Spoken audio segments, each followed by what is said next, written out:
Ang mapagpalang araw po sa ating lahat. Muli ako si Meta Sebastian and welcome to our daily devotion with Pastor Russell Ocampo. And today our devotion talks about deep connection with God. And our scripture is all about John chapter 15 verse 1 to 10.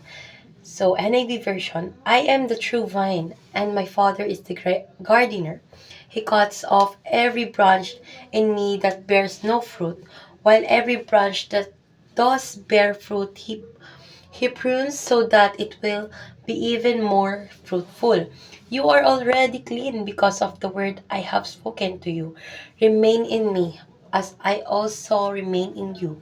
No branch can bear fruity by itself, it must remain in the vine. Neither can you bear fruits unless you remain in me. I am the vine, you are the branches. If you remain in me and in you, you will be bear much fruit. Apart from me, you can do nothing. If you do not remain in me, you are like a branch that is thrown away and withers. Such branches are picked up, thrown into the fire and burned. If you remain in me, my words remain in you. Ask whatever you wish, and it will be done for you. This is my Father's glory, that you bear much fruit, showing yourself to be disciples. As the Father has loved me, so have I loved you. Now remain and my love. If you keep my commands, you will remain in my love, just as I kept my Father's commands and remain in His love. So, tungkol saan nga ba tong verses na ito? Itong verses na ito is nagmula sa 1 chapter 15 verse 1 to 10. Ito ay nagsasalaysay or patungkol or tungkol sa relasyon ni Jesus at ng kanyang mga tagasunod gamit ang mga metaphors ng puno ng ubas at mga sanga. Si Jesus ang tunay na puno ng ubas at tayo ang mga sanga. So upang maging mabunga, kinakailangan nating manatili kay Jesus or kay Jesus. So pinapakita rin dito yung kahalagahan ng pagsunod sa mga utos ni Kristo at mga kapangyarihan ng kanyang pag-ibig sa ating buhay. So, dadako naman po tayo sa ating teaching. So, yung first teaching is Jesus is the true vine and we are the branches. So, sabi dito, si Jesus ang nag-iisang tunay na puno ng ubas at tayo ang mga tagasunod niya ay mga sanga. So, bilang mga sanga, ang ating espiritual na buhay at pagiging mabunga ay nakasalalay sa ating pakikipag-ugnayan or pagkakaugnay kay Jesus.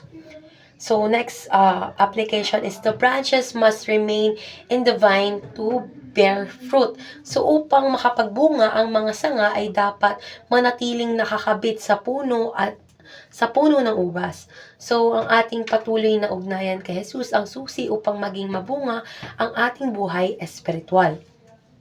So last teaching is the teaching of Christ nourish the branches. So yung mga aral pala ni Kristo ay tulad ng mga ng sap na dumadaloy sa mga sanga. So, nagbibigay kasi ito ng buhay at sustansya upang tayo ay lumago at magbunga ng mabuting gawa.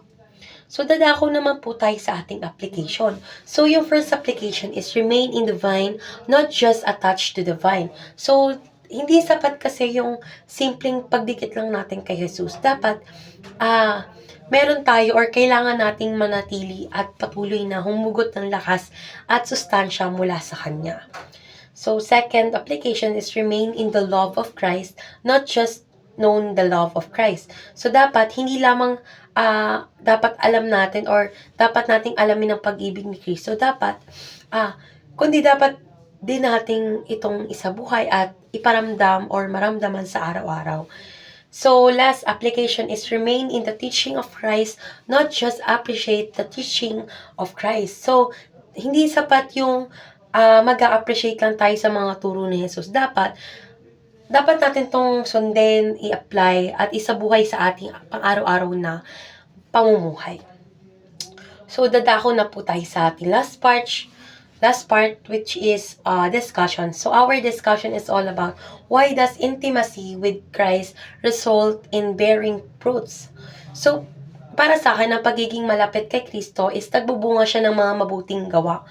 Tulad ng source of our strength, and guidance. So, alam naman natin na si Kristo yung nagbibigay ng lakas at gabay upang tayo ay maging mabunga. So, sa kanyang mga salita at aral, ang isa sa mga nagtuturo sa atin ng tamang direksyon sa buhay. Pangalawa naman is yung patuloy na ugnayan kay Kristo. Kumbaga yung ating karakter ba? Kumbaga nagbabago upang maging kawangis niya, at ang pagbabagong yun ay ating puso at isipan ay nagdudulot ng mabuting bunga sa ating mga gawa. Siyempre, lastly, sa pamamagitan din ng pakikipag-isa kay Kristo, kumbaga tayo ay pinapalakas at ginagabayan ni Kristo sa banal na espiritu or ng banal na espiritu. So, yung Espiritu Santo kasi is nagbibigay ng kapangyarihan upang tayo ay makagawa ng mabuting gawain at magpatuloy sa landas ng kabanalan. So, yung intimacy kasi natin kay Kristo ay nag-open or nagbubukas ng daan upang ang kanyang kapangyarihan at biyaya ay dumaloy sa ating buhay na nagre-resulta sa pagiging mabunga sa lahat ng aspeto ng ating buhay.